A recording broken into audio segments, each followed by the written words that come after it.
Carta del apóstol Pablo a Tito, capítulo 2, nos dice la Escritura: pero tú habla lo que está de acuerdo con la sana doctrina, que los ancianos sean sobrios, serios, prudentes, sanos en la fe, en el amor, en la paciencia. Las ancianas asimismo sean reverentes en su porte, no calumniadoras, no esclavas del vino, maestras del bien, que enseñen a las mujeres jóvenes a amar a sus maridos y a sus hijos, a ser prudentes, castas, cuidadosas de su casa, buenas, sujetas a sus maridos, para que la palabra de Dios no sea blasfemada. Exhorta asimismo a los jóvenes a que sean prudentes, presentándote tú en todo como ejemplo de buenas obras, en la enseñanza mostrando integridad, seriedad, palabra sana e irreprochable, de modo que el adversario se avergüence y no tenga nada malo que decir de vosotros. Exhorta a los siervos a que se sujeten a sus amos, que agraden en todo, que no sean respondones, no defraudando, sino mostrándose fieles en todo, para que en todo adornen la doctrina de Dios nuestro Salvador.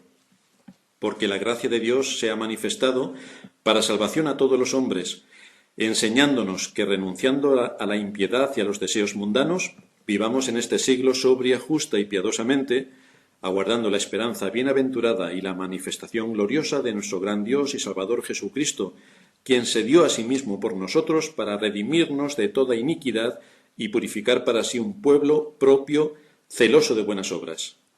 Esto habla y exhorta y reprende con toda autoridad. Nadie te menosprecie. Hemos estado viendo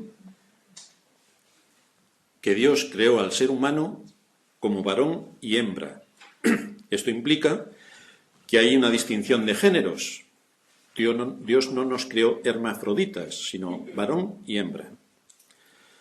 Hemos estado estudiando cómo Dios hizo al hombre a su imagen y semejanza, lo cual implica que el ser humano, como tal, es una creación especial de Dios que ha puesto su marca divina, imagen y semejanza sobre el ser humano, hombre y mujer. Esto supone también que ambos tienen el mismo valor ante Él, quien es nuestro creador, pero a la vez ese mismo creador definió el papel que cada uno de los géneros debe asumir en el entorno que Él ha creado. Hay funciones específicas para el hombre, funciones específicas para la mujer. Somos iguales delante de Dios, distintos en funciones. Hemos estado viendo algunas responsabilidades que se derivan de este hecho de que Dios nos haya creado hombres o mujeres. Hemos visto el modelo que debe seguir un hombre, tomando como ejemplo a Cristo. Hemos visto algún modelo de la mujer, tomando el texto de Proverbios. Y hemos derivado algunas de las responsabilidades que el hombre tiene como hombre en el entorno que le ha tocado vivir. Debe desarrollar sus capacidades, empezando en su hogar, siguiendo en la iglesia, luego en el trabajo y terminar aplicando su posición en el mundo. El hombre debe liderar, debe ser un líder y debe exponerse a situaciones para generar su liderazgo. Con mamá no vamos a llegar lejos. Tiene el hombre que desarrollar su liderazgo. Esto requiere 3 palabras que solemos decir con frecuencia: valor, esfuerzo y sacrificio. Hoy vamos a tomar otro enfoque. Vamos a llevar nuestra cámara a ver las responsabilidades que se definen en las Escrituras respecto a la mujer como madre y esposa. Que los maridos no salten de alegría por lo que vamos a decir, porque luego la que nos va a caer a los maridos va a ser espectacular. Así que se lo tomen con calma, porque el chaparrón para los maridos va a ser espectacular. Lo digo con antelación, porque yo también soy marido y merezco ser exhortado. Así que el chaparrón después para los maridos será monumental, pero ahora vamos a hablar de las mujeres. Si los niños deben ser criados de una determinada manera, y hemos visto cómo hay que llevarles hacia la madurez, no hay que llevarles a la ira, hay que procurar que vayan madurando. El entorno donde todo esto se tiene que desarrollar es el hogar. En el hogar los niños van a adquirir todas las capacidades, van a poder desarrollar las capacidades y van a poder ser líderes o cumplir su papel como mujer de acuerdo a cómo funciona el hogar. Por lo tanto, hay cosas importantes que debemos tener en cuenta respecto al hogar. La Biblia nos enseña las diversas responsabilidades de la esposa y madre cristiana. Esposa y madre cristiana. A fin de que pueda ser de edificación para honrar a Dios en el lugar que Él la ha puesto, tal y como Dios mismo determinó el papel de la mujer cuando la creó. La creó con un papel definido, con funciones específicas y para cumplir un propósito específico. Y cuando esto se cumple, cuando uno tiene en cuenta los mandatos de Dios, el hogar funciona conforme al propósito divino y no conforme a la moda social que en cada época trae sus modas distintas. Nosotros tenemos que enfocarnos en qué es lo que la Escritura demanda que tiene que ser el papel del hombre y el papel de la mujer ahora en el contexto del hogar. De manera que, como nos enseña también el pastor Albert Martin, de quien he tomado algunos apuntes, vamos a usar el término de cuáles son los deberes genéricos que las esposas cristianas deben mantener. ¿Cuáles son los deberes genéricos de las esposas cristianas? Como sabéis, en nuestros días se habla de los medicamentos genéricos. Los medicamentos genéricos son los que tienen todos los componentes de la marca comercial, que te cuesta 3 veces más, pero como no son famosos, te cuestan 3 veces menos. Esos son los medicamentos genéricos. Pues en este sentido, los deberes genéricos de la esposa cristiana son aquellos que están esparcidos por todas las Escrituras. Los vamos a encontrar por todas las Escrituras. Y es de ahí de donde vamos a sacar aquellos que son de naturaleza genérica. Vamos a identificar cuáles son las responsabilidades que conllevan estos deberes a fin de que podamos honrar a Dios con aquellos mandatos que Él en su palabra nos dice. Los jóvenes están diciendo, ¡guau! Hoy no me toca a mí el chaparrón. No os preocupéis que todavía hay más para vosotros en futuros sermones. Las Escrituras muestran claramente la función asignada a la mujer cristiana. Y es que cuando se case, debe ser esposa, debe ser madre y debe ser un miembro fiel del cuerpo de Cristo. Esto es lo que se requiere de una mujer cristiana. Esposa, madre y miembro fiel del cuerpo de Cristo. Estos deberes genéricos de la esposa cristiana los podemos ver en diversos pasajes, pero hoy vamos a estudiar específicamente el texto de Tito. Tito capítulo 2, versículos del 3 al 5. Las ancianas, asimismo, sean reverentes en su porte, no calumniadoras, no esclavas del vino, maestras del bien, que enseñen a las mujeres jóvenes a amar a sus maridos y a sus hijos, a ser prudentes, castas, cuidadosas de su casa, buenas, sujetas a sus maridos, para que la palabra de Dios no sea blasfemada. En este pasaje se nos exponen las palabras de Pablo a Tito. Le está enseñando. Y le dice qué es lo que debe enseñarles a las ancianas acerca de lo que debe dirigir y guiar su carácter y su papel en la iglesia. Pero yo quiero ser pastora. Bueno, pastora no puede ser porque la Biblia no admite la categoría de pastoras para que sea un oficio de las mujeres. Pero aquí tenemos un trabajo espectacular. Todas las mujeres quieren ser pastoras, pero el apóstol Pablo aquí da trabajo abundante para las mujeres maduras, cómo tienen que trabajar en pro y por el bien de la iglesia. Fijaos que el apóstol Pablo no hace un paréntesis para decirle a Tito, Tito, cuando estés en las iglesias de Creta, que es donde él estaba predicando, pregunta a ver si hay mujeres ancianas en el sentido de que tengan sabiduría. Pregunta a ver si hay alguna. No está poniendo esto para ver si hay alguna. Es que da por supuesto que las hay. Es decir, dentro de la iglesia debe haber mujeres maduras. Tito no llega a las iglesias y dice, querida iglesia, Pablo me ha dicho que se supone que tengo que impartir cierto tipo de enseñanzas a las ancianas. A ver, que levanten la mano a las ancianas. Claro, en nuestra mentalidad las ancianas tienen 80 años, 85, y todos decimos aquí, que yo soy joven todavía. Ya, pero en la época en la que Pablo está escribiendo esta carta y cuando se está el entorno social en el que nos estamos moviendo, cuando Pablo escribe la carta, la edad media, la expectativa de vida, gracias por el apunte, la expectativa de vida media estaba en los 40 años. Con lo cual alguien que tuviera 50 era un viejo ya, pero vamos, como para nosotros 90. Entonces eso lo tenemos que tener en cuenta. Para que no salgan aquí algunas semanas y digan, que yo como tengo 40 y pico me libro. No, eso va para ti directamente. Así que, atención. las guerras, las enfermedades, las distintas corrientes migratorias que se provocaron por las invasiones, hacían muy difícil llegar a la gente a edad avanzada. Así que, repito, para la mentalidad de la época, teniendo en cuenta que las jóvenes se casaban con entre 13 y 15 años, ya estaban casadas, las personas que hoy consideramos maduras y casi jóvenes, que tienen 40, para la época eran viejas. Entonces, hermanos, lo siento mucho, a partir de 40 sois ya viejos. Lo siento de verdad.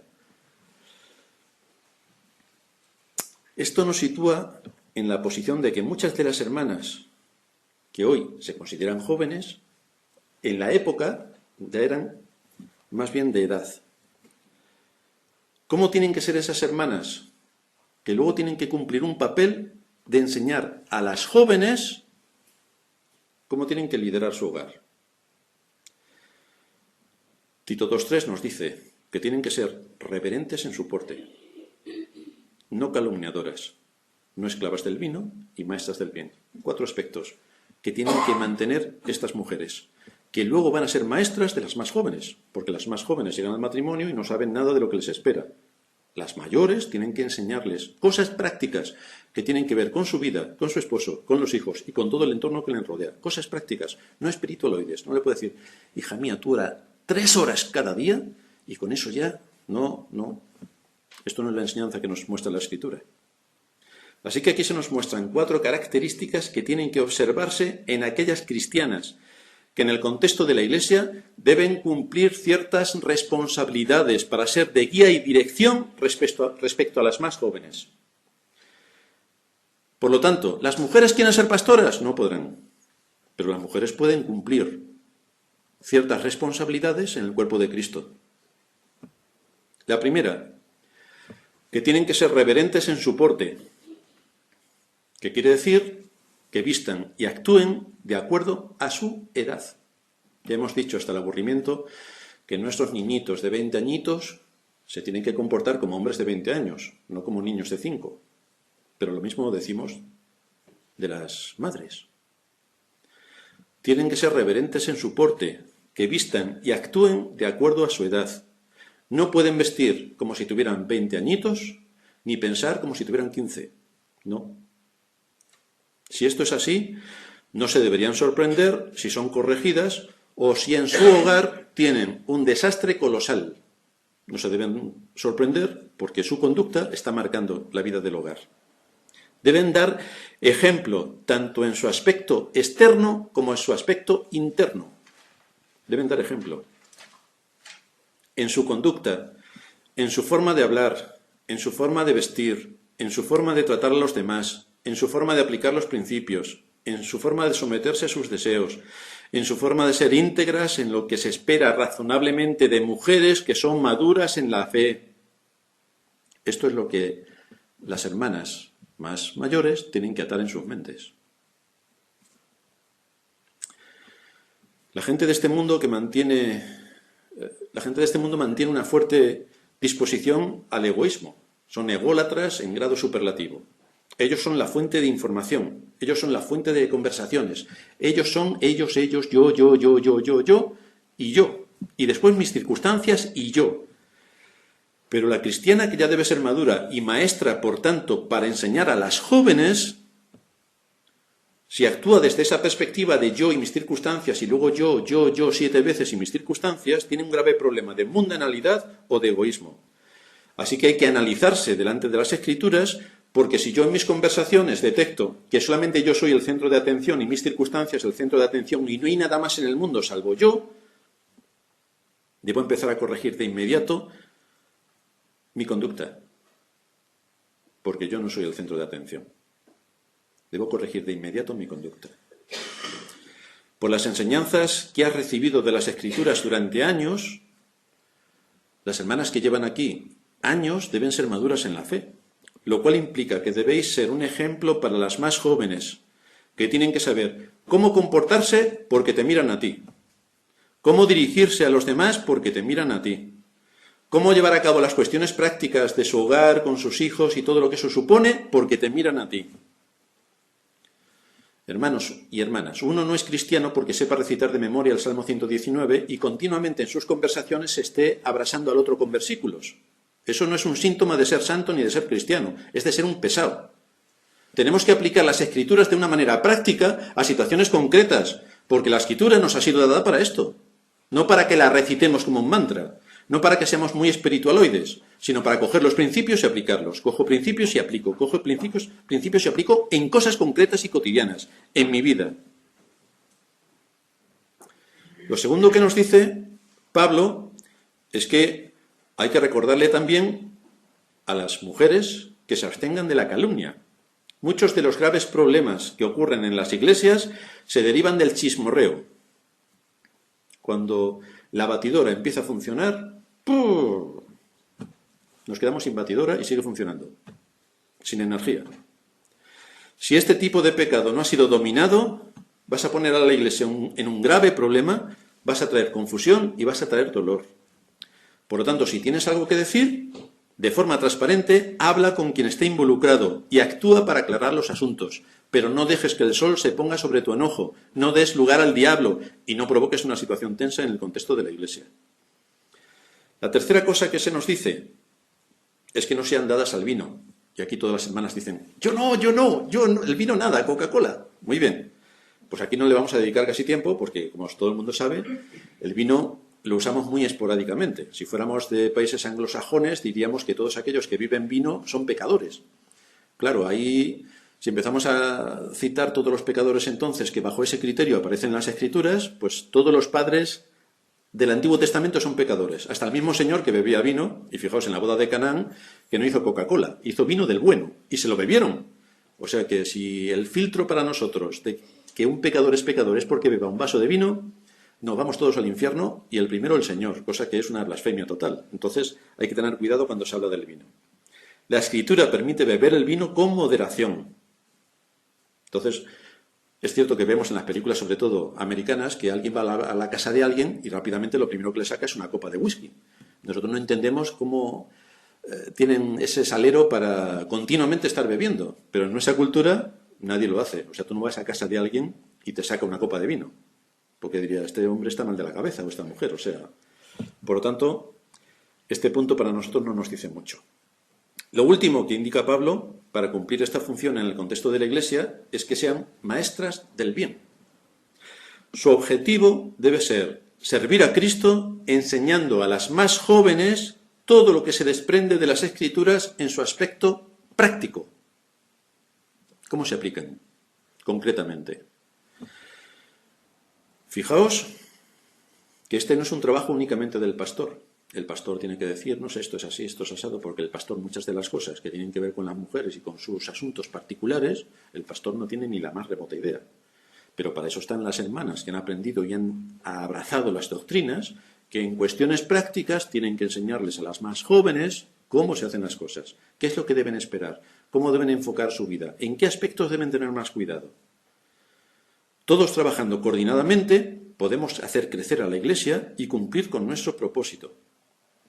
Así que estas hermanas, a las cuales va dirigida la exhortación del apóstol Pablo, pueden ser de mucha influencia a las más jóvenes, igual que pueden ser de mucha influencia a sus hijas. Si ellas mismas han aprovechado en sus vidas estos mandatos específicos para aplicar en situaciones concretas la palabra de Dios. En lo que a mí me ha beneficiado de la palabra de Dios, esto es lo que te transmito. Pero a continuación, en los versículos 4 y 5, Pablo identifica 7 aspectos específicos que constituyen los puntos centrales sobre lo que la esposa y madre cristiana debe ser y debe hacer, que es lo que las creyentes con más edad les tienen que enseñar para que puedan las jóvenes identificar en las situaciones prácticas cómo la Escritura debe ser aplicada. Pero esto recuerdo que primero debe ser aplicado por las maduras. Si no se ha aplicado por las maduras, que hoy se pongan momentáneamente en el papel de jóvenes y escuchen. De estos 7 requisitos que menciona el apóstol Pablo, hoy solamente vamos a tocar el primero. Y es bastante interesante. Amar a su marido. ¡Wow! Sorprendente. Descubrimiento. Amar a su marido. Que enseñen a las jóvenes a que amen a sus maridos. Esto implica que las cristianas que llevan muchos años casadas y que tienen experiencia en este asunto, y saben cómo actúa el engañoso corazón, deben ir formando a las jóvenes para que no se dejen llevar por la emoción del momento en el que descubren el amor, sino que asienten en sus mentes ciertos principios para que no idealicen situaciones que nunca se van a dar y entonces caigan en la frustración, en la desesperación o en la amargura. Hay que prevenir. Si le preguntamos a Crina, Crina, ¿tú amas profundamente a tu esposo? Ella nos dirá, profundamente. Pero me voy a quedar en Crina. Si se lo digo al resto, lo mismo me lleva una sorpresa, así que no se lo voy a decir a nadie más. El cuento aquel de y fueron felices y comieron perdices es muy interesante como cuento, pero luego resulta que al marido no le gustaban las perdices y por lo tanto la felicidad que ella se había imaginado, según las películas de Hollywood, nunca llegó porque no había perdices. Entonces, ¿qué hacemos?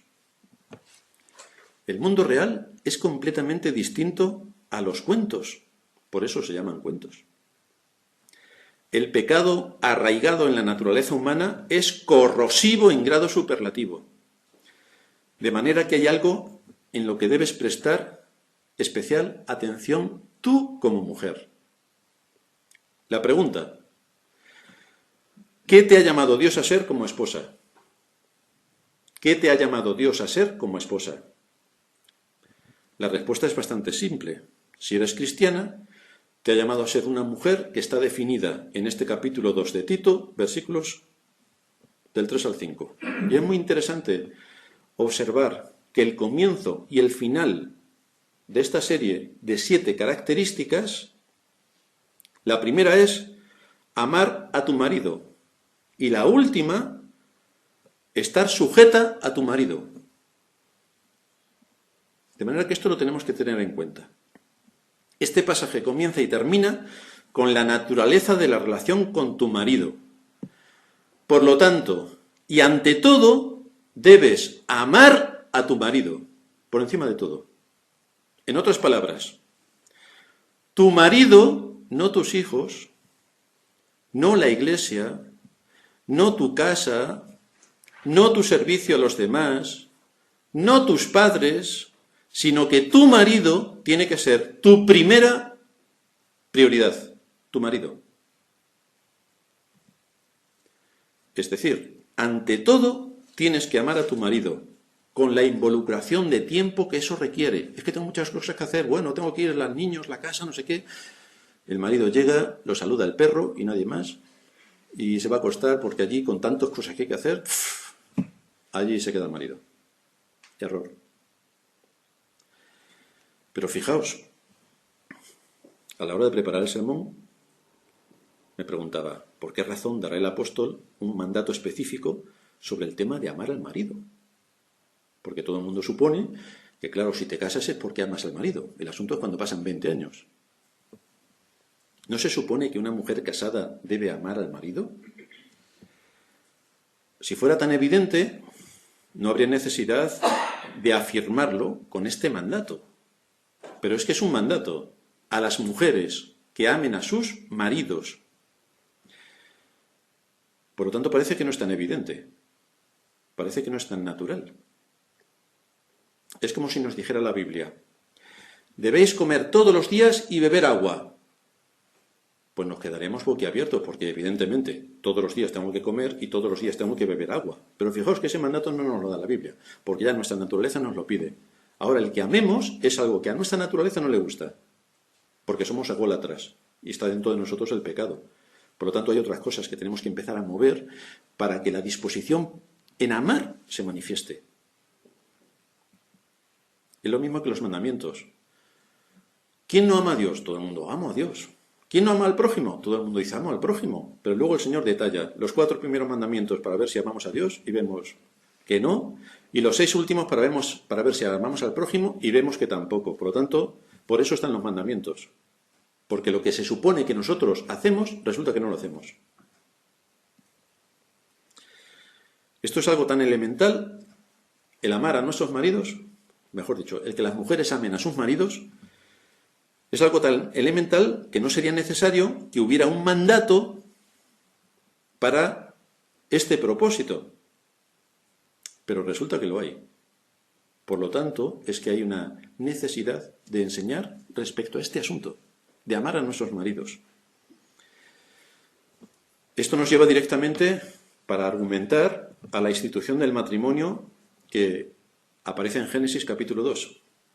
Después de crear a Adán del polvo de la tierra, Dios le coloca en el jardín del Edén y le da una tarea claramente definida.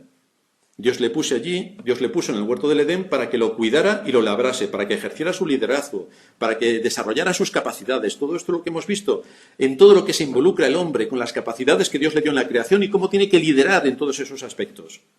Debía ser un trabajador diligente para obtener todos los recursos que la naturaleza de Dios le aportaba. En Génesis 2:18, Dios declara que no es bueno que el hombre esté solo. Dios lo dice, no el hombre. Dios lo dice. Y que tiene la intención de crear una ayuda idónea para él. Dios lo dice. Luego en Génesis, versículos 19 y 20, Moisés nos da la información de cómo Dios le asigna a Adán una segunda tarea específica. Tiene que ponerle nombre a todas las criaturas que Dios ha creado. Ejercer el dominio sobre toda la creación. Ponle nombre a todas las criaturas. Y al asignarle esta tarea, no solamente le está diciendo al hombre que ha sido creado para gobernar el mundo, sino también para despertar en Adán su sentido de necesidad. Porque cuando Adán está nombrando a todas las criaturas vivientes, a todos los animales, ve que hay varón y hembra, macho y hembra, macho y hembra, macho y hembra. Y él no está así. Por lo tanto, despierta en Adán aquí algo, no es correlativo.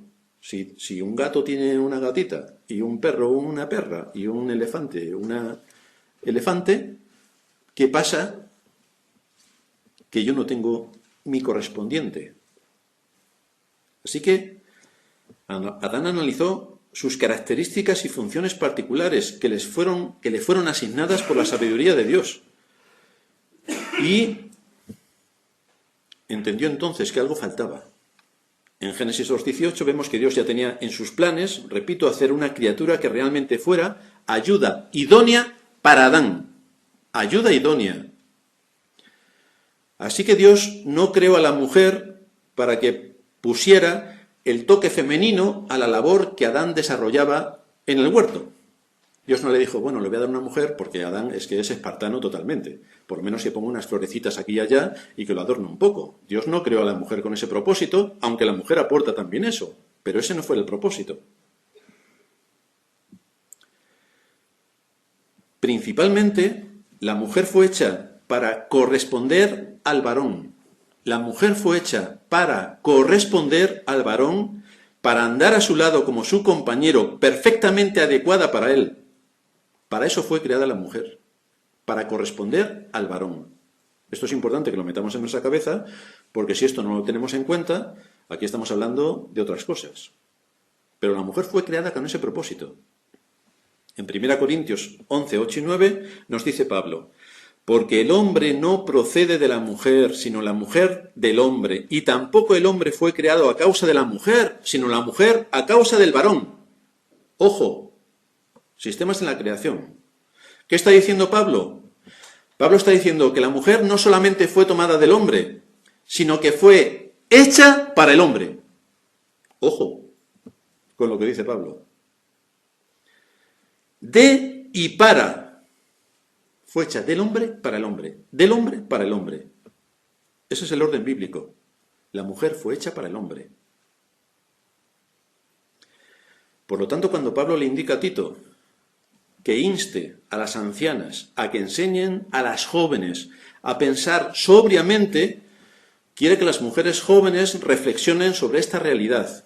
Y es que su primera y principal responsabilidad es amar a sus esposos. La primera, no la última, no cuando tenga tiempo. La primera, amar a sus esposos. Ahora bien, aquí también tenemos hermanas solteras que dicen, esto conmigo no tiene nada que ver.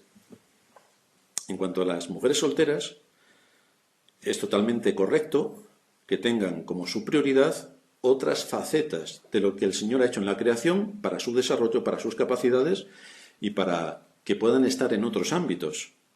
Dice el apóstol Pablo en 1 Corintios 7:34, la mujer que no está casada y la doncella se preocupan por las cosas del Señor para ser santas en cuerpo como en espíritu. Pero la casada se preocupa por las cosas del mundo, de cómo agradar a su marido.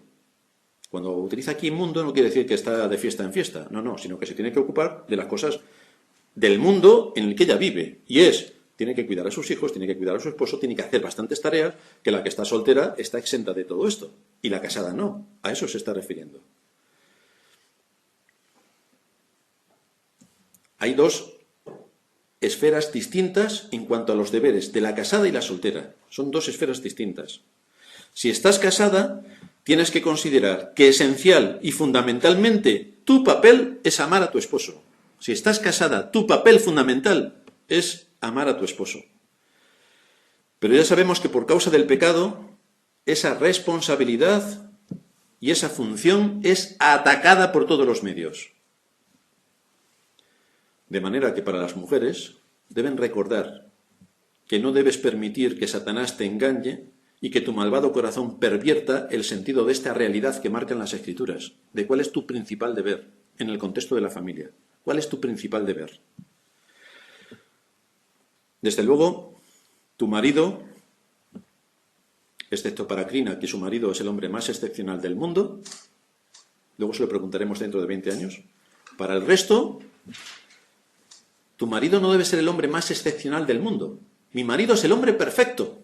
Hermana, la iglesia perfecta no existe y el marido perfecto tampoco. Así que si vas buscando la perfección como causa para que tú le ames, estás en otro mundo. No eres realista y por lo tanto te vas a llevar multitud de frustraciones. Porque aunque hubiera un hombre perfecto, el hombre perfecto que tienes en tu mente, en unos cuantos meses verás que tiene multitud de faltas por causa de tu pecado. Yo quiero un hombre perfecto como Cristo. Si Cristo estuviera a nuestro lado, bueno, le aborreceríamos como le aborreció el pueblo de Israel, porque es que continuamente nos diríamos qué cosas están mal y qué cosas tenemos que corregir. Y cuando nos dicen 17 veces, nos empezamos a irar. Entonces, el hombre perfecto no existe. Te has casado con un hijo de Adán. Te has casado con un hijo de Adán, imperfecto. Si después pones la condición de amar a un hombre en base a que sea perfecto, no podrás amar a nadie y vas a deshonrar a Dios, porque hombres perfectos no hay. Es lo que decimos también cuando hablamos de los hijos, que tienen que honrar a sus padres y obedecerles. Y algunos dicen, es que mi padre no es perfecto. Bueno, si aquí no estamos hablando de que el motivo de tu obediencia tiene que ser que tu padre sea perfecto, no estamos hablando de eso. Estamos hablando que sea cual sea, como sea tu padre, tienes que obedecerle. Ese es el principio que se establece. Así que si después de poner la condición de amar a un hombre en base a que sea perfecto, es lo que a ti te motiva, no vas a poder amar a nadie y vas a deshonrar a Dios. Recuerda que Dios te ama a ti a pesar de tus muchas imperfecciones y a pesar de todo eso te ama. Así que recuerda que de la misma manera que Dios te ama a ti, tú debes amar a tu marido. Esto supone que debes guiar tu voluntad para cumplir con este propósito. Debes guiar tu voluntad. No es un asunto de la emoción, no, es un asunto de la voluntad. Porque cuando tenemos algo en contra de alguien, nos mueve la inteligencia y empezamos a hacer la lista de las faltas. Le pasa esto, le pasa esto, le pasa... Me falta papel, otro folio, otro papel, otro folio. Nos falta porque le estamos dando a la voluntad para qué cosas podemos tener en contra. Pues lo mismo tenemos que hacer a favor. ¿Cuántas cosas tenemos a favor? Debemos de guiar nuestra voluntad para cumplir con ese propósito de amar. Porque por las emociones no le vamos a amar, tenemos que guiar nuestra voluntad. ¿Sabéis por qué causa Dios nos ama? Nos ama por su voluntad, porque Él quiso amarnos, de manera que Él ejerció su voluntad para amarnos. No fue un sentimiento únicamente. Lo que le guió al sentimiento fue su voluntad. Y lo que nos debe guiar, o lo que le debe guiar a las mujeres para amar a su marido, no es solamente el sentimiento, es la voluntad, la firme determinación de que tengo que amar a mi marido. Tengo que amar a mi marido.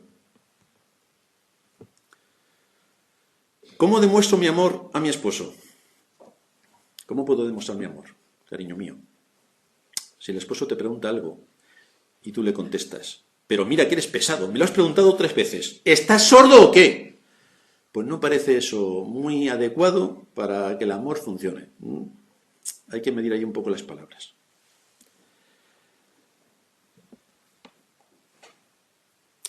si tratas a tu marido como jamás tratarías a tu jefe si estuvieras en un trabajo, tienes un problema de no tener claro cuál es tu papel. Es decir, si en tu trabajo, si trabajases y tienes jefe, a tu jefe jamás le dirías eso, porque eso lo dices a tu marido. Tu marido en muchas ocasiones tiene que morderse la lengua y marcharse a otra habitación para no crear una situación tensa.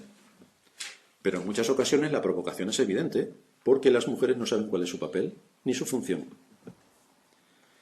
En casi todas las situaciones, lo mismo que tú consideras que es reprochable hacia él piensa lo mismo hacia ti. Entonces, ¿cuál de los dos lleva razón? ¿Nos ponemos a pelear entonces? ¿O mantenemos la paz y tenemos un espíritu compasivo? Porque a lo mejor la otra persona no se ha enterado, o yo lo estoy interpretando mal, o algo está ocurriendo, pero Satanás quiere sacar ventaja. Entonces, abrimos la puerta a Satanás para que de una cosa que generalmente son tonterías, podamos crear un conflicto. Por ejemplo, por la condición natural del ser humano, especialmente del hombre, por la condición natural del hombre, se nos olvidan fácilmente las ofensas. Pero por la condición natural de las mujeres, las guardáis hasta el día de vuestra muerte. Así nos encontramos que el pobre marido o el pobre pastor le sacan cosas que ocurrieron hace 10 años, hace 7 años. Querida hermana, y querida esposa, no me cuentes nada de lo que pasó hace 10 años, porque es que no me acuerdo de nada, no sé de qué me estás hablando. Así que, si sacas la lista de los agravios después que han pasado años, lo que estás mostrando es un corazón resentido. ¿Qué nos dice la Escritura? No se ponga el sol sobre tu enojo, resuelve en el día. O sea, no dejes que pase el día sin que resuelvas tus asuntos. Resuélvelos, porque si no se crea una raíz de amargura. El pobre marido no sabe que aquello pasó y la verdad es que no le ha dado ninguna importancia, y la mujer, de un granito de arena, ha hecho una montaña y el día menos pensado le cae al marido la montaña entera y no sabe ni lo que está pasando. Con lo cual el marido se ve despreciado, ignorado y pone sobre él una carga enorme, difícil de soportar, por causa de esa conducta, que se acordó de algo que pasó hace 10 años y que ahora catapum. Observa también, ¿tu marido es el siervo del hogar? ¿Ese es el papel asignado a tu marido? Aunque él tenga la disposición de hacer todo lo que esté a su alcance, no olvides que si hay cosas que están dentro de tu ámbito de responsabilidad y las puedes hacer tú, las debes hacer tú, no tu marido. No abuses de su posición de servir en la casa en lo que salga, porque entonces no tienes un marido, tienes un criado servil. Y eso es contrario al espíritu de la Escritura. Fijaos que Cristo hizo por nosotros lo que nosotros no podemos hacer. Pagar nuestra deuda ante la ley, entregando su vida. Hizo lo que nosotros no podíamos hacer. Ahora, después de que nos has salvado, te toca a ti. Tú tienes que esforzarte en tu vida de santidad, tú tienes que luchar por el reino de Cristo, tú tienes que trabajar en el contexto de tu iglesia, tú tienes que predicar el Evangelio. Cristo no lo va a hacer por ti, lo vas a hacer tú. Entonces hay cosas que el marido tiene que hacer y debemos exigirles que las hagan. Pero hay cosas que no podemos poner sobre ellos cargas que no son suyas. Porque a mí me quedo sentada en el sillón viendo Sálvame y que mi marido haga todo lo demás. Eso contradice el espíritu de la Escritura. Por otra parte, no seas posesiva. No quieras hacer tú absolutamente todo. Y entonces nos vamos al otro extremo. Dejas a tu marido completamente inservible. Y entonces tu marido es un inútil. Y mostrarás que quien lidera el hogar no es tu marido, sino tú. Lo cual es evidente por los hechos. Entonces hay que tener cuidado. En el equilibrio entre mi marido es el rey y aquí todo no tiene que hacer nada el señorito, a que sea un servil y que haga absolutamente todo. Tenemos que mantener el equilibrio. Si ante tu silencio tu marido te pregunta cómo estás y cierras la boca y le dices que no te pasa nada y sigues sin hablar durante horas, lo que estás es despreciando a tu marido. Si te pregunta cómo estás, pues tienes que decir cómo está la situación. Tienes un problema grave de relación que inquieta la paz en el hogar y debes luchar para que eso no ocurra. Tu llamado principal es ser lo que el Dios que te creó quiso que fueras, como Eva lo fue para su marido, una ayuda idónea. No una esposa irónica, ingrata, amargada, que utiliza a su marido como la válvula de escape de sus frustraciones para desatar su ira y desahogarse o ignorarle por completo, porque se lo tiene merecido. Pues si esto es lo que tienes en la cabeza, estamos en contra de todo lo que enseña la Escritura. A veces el marido no sabe ni lo que está pasando, pero si se atreve a preguntarle a su mujer, recibe todo tipo de improperios. Y además de escuchar la última frase que lo sentencia todo. ¡Nunca te enteras de nada! Y efectivamente, el marido no tiene ni idea de lo que está pasando. Ahora, el chaparrón que le cae es espectacular. Hermanas, tened paciencia y buscar la paz en el hogar, no el chaparrón. Recuerda también que tu marido no es tu hijo. Cuando te pongas a detallar todas las tareas del hogar, el marido es uno más en las tareas. No. El marido no es tu hijo. No es uno más que hace las cosas de las tareas que hacen los niños. Porque tu marido no es tu hijo. No puedes ponerle a la misma altura de los niños para hacer todas las cosas que están haciendo los niños y mi marido un niño más. Y encima, cuando estés con tus amigas, le dices, yo tengo 5 hijos, pero realmente tengo 6. Porque tu marido también lo cuentas como un hijo. O sea, es que esto está en contra de todo principio bíblico. Recuerda también que no eres la abuela de tu marido. Tu amor por él no debe ser el que tiene su abuela por él. Hay cosas que están incluidas en el amor de una pareja y que son exclusivas de ese tipo de amor. Procura que tu marido sepa cuál es su lugar, qué lugar ocupa en tu vida y que lo demuestras en obediencia a Cristo. No hables mal de tu marido. No saques a relucir sus defectos. Por conversaciones aleatorias que he escuchado y fuera del contexto pastoral,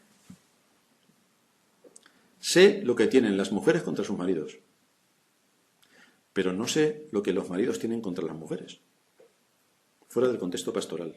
Con lo cual, dominad bien vuestra lengua, porque nadie tiene que saber los problemas que tienes en tu casa, ni lo mal que te cae tu marido. Lo resuelves en tu casa, te pones delante de Dios y actúas en consecuencia. Pero no lo deshonres. Por otra parte, tampoco te vayas al otro extremo y ensalces continuamente a tu marido como si fuera el no va más del mundo. Que tienes un marido que, vamos, ya les gustaría a tus amigas o a tus hermanas tener un marido como el tuyo. Tampoco es eso. Porque si realmente piensas eso, es que algo grave está a punto de ocurrir. Le estás ensalzando para que luego el hachazo va a ser monumental, así que no lo ensalces tanto. Tienes que ser de absoluta confianza para tu marido. Todo esto es lo que debe ser enseñado por las mujeres maduras a las jóvenes. Pero antes, las maduras deben haber aplicado de una manera prudente estas cosas en su vida. Por eso las pueden enseñar. Porque si tu vida como creyente madura no muestra estos síntomas y estas evidencias, ¿qué le vas a enseñar a las mujeres jóvenes? Le vas a enseñar... Hija mía, tienes que amar a tu marido. Yo no amo al mío porque el mío es que no te puedes imaginar cómo es. Pero el tuyo sí, tú lo tienes que amar. ¿Qué ejemplo es el que estás mostrando a tu querida hermana joven de cómo tiene que dirigirse en su vida? Por lo tanto, dice el pastor Martín, debes recordar, hoy mi primera y fundamental responsabilidad es glorificar a Dios cumpliendo mi deber de amar a mi marido y demostrar mi amor de todas las maneras y en todos los ámbitos que la Biblia me enseña. Esa es la exhortación. Termina el pastor Martín diciendo, querida hermana, ¿has entendido bien que cada día debes manifestar con hechos tu compromiso ante Dios de amar a tu marido? ¿Lo has comprendido bien? Y acaba el Señor diciendo, si sabéis estas cosas, bienaventurados seréis si las hiciereis. Así que tenemos que tomar nota y ver si estamos en sintonía con lo que Dios enseña en su palabra respecto al papel de las esposas respecto a sus maridos y cuáles son sus prioridades fundamentales. La primera prioridad, ama a tu esposo. Primera prioridad. Vamos a terminar en oración.